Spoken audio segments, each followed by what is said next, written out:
হিন্দু জাগরণ মঞ্চ পশ্চিম কাছাড় জেলার উদ্যোগে রবিবার রাজপুর মাঠে অনুষ্ঠিত হল মহা অশ্বমেধ যজ্ঞ ও বিরাট হিন্দু সমন্বয় সম্মেলন।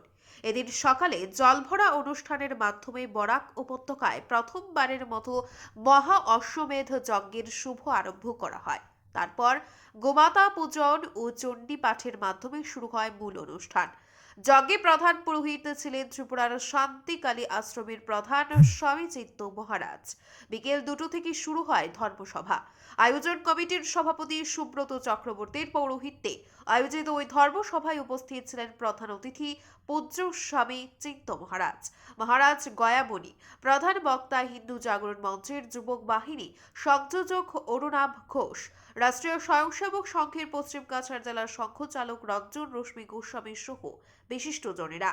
ধর্মসভার পর আয়োজিত হয় সাংস্কৃতিক অনুষ্ঠান। বিকেল 5টায় মহাযজ্ঞ ও সম্মেলনের সমাপ্তি হয়। এতে হাজার শতাধিক ধর্মপ্রাণ সনাতন ধর্মাবলম্বীরা অংশগ্রহণ করেন। ব্যুরো রিপোর্ট, আজকের বরাক। আমাদের বিশ্ব হিন্দু পরিষদ কার্যকর্তাগণকেও আমি অশেষ ধন্যবাদ জ্ঞাপন করি। রাষ্ট্রীয় স্বয়ংসেবক যে কার্যকরীগণকে আমি অশেষ ধন্যবাদ জ্ঞাপন করি এবং হিন্দু জাগরণের যুব সমাজগণকেও আমি অশেষ ধন্যবাদ জ্ঞাপন করি। প্রথমে আমি বিশ্ব হিন্দু পরিষদকে আমি জানতাম না। 89-এ বিশ্ব হিন্দু পরিষদ দ্বারায় যখন আমিরাবাদ গুজরাটে ধর্ম সম্মেলন হয়েছিল, সেই সময় সেই ধর্ম সম্মেলনে আমি আমার গুরুদেবকে সঙ্গে নিয়ে আমি সেই সম্মেলনে যোগদান করি। পরীক্ষিত, যুধিষ্ঠির, জন্মেজয়, এরকম অনেক রাজারাই করেছেন অশ্বমেধ যজ্ঞ। বিশ্বজয় করার পর অশ্বমেধ যজ্ঞ করেছেন।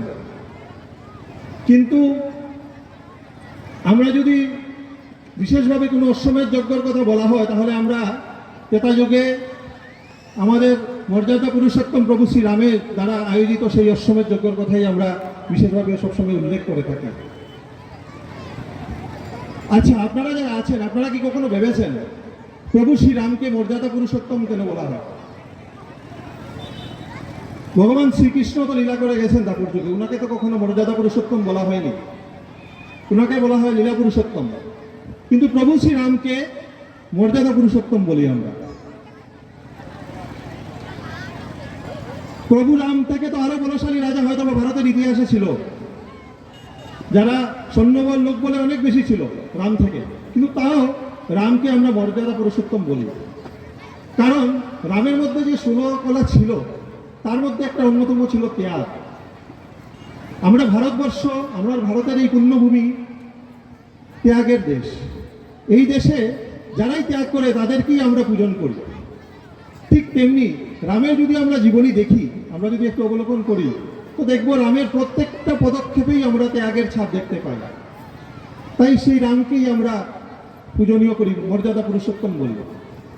আপনারা দেখছেন আজকের Barak, a house of Adrija digital media.